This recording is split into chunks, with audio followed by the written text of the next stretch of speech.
Up a girl at 15 and had to pay her to keep the pregnancy. She cut all ties and I took care of the kids. Now she wants to get back into our lives. When I was 15, I went to my first party and ended up losing my first time to a random girl.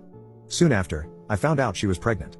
She wanted to terminate, but when my parents found out, they were against it, and they ended up convincing her to keep the pregnancy, and in exchange, we agreed to pay her for it, let her sign away her rights, and never bother her again about the matter.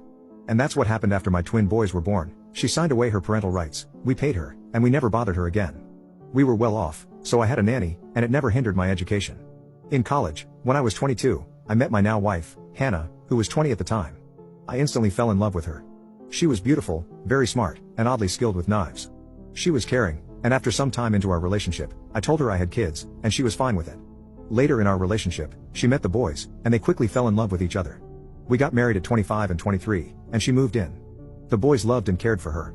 They would nap with her, and even during her periods when she experienced bad cramps, they took turns taking care of her. They would give her lots of kisses and hugs, and I was truly happy to see my three favorite people getting along. I'm a pale man with white hair, and my boys favored that, while my wife is a dark-skinned woman. Once, my wife dropped off the boys, kissed them, and their classmates picked on them for having a dark-skinned mom. In retaliation, they claimed she was their nanny. We discussed it, and my wife chose never to accompany them to school again. My wife has always dreamed of taking a trip with her kids, a dream she's had since childhood when she went on such trips with her parents. She told me about it, and we went together to visit the place first. She hadn't seen it in a long time and wanted to make sure it looked the same as she remembered. Additionally, she wanted to avoid any trust issues since the last time she suggested a place she used to love, we ended up in an X-rated place for disabled people. She was even more excited to take the boys, and she made matching clothes for them, with the boys helping her. 5 months ago, I celebrated my 7-year wedding anniversary with my wife and posted about it. It was great until one of my kids' classmates found it and showed it to the rest of their class. As a result, my boys started getting picked on for having a dark-skinned mom. They were lashing out at my wife, saying very racist and disrespectful things to her. 2 months later, I received a call from a woman claiming to be the mother of my children, and surely enough, it was true. We'll call her Bella. She came back, expressing a desire to check up on the boys and see how they were doing. I talked to my wife about this, and she thought it would be good for the boys to meet their biological mom. They met, and a month later, my wife's trip was approaching.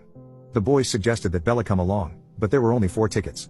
This trip had been planned and booked 3 years prior, making it difficult to accommodate a 5th person since most of the events had sold out tickets. My older son suggested that Bella come instead of my wife since it's a family trip.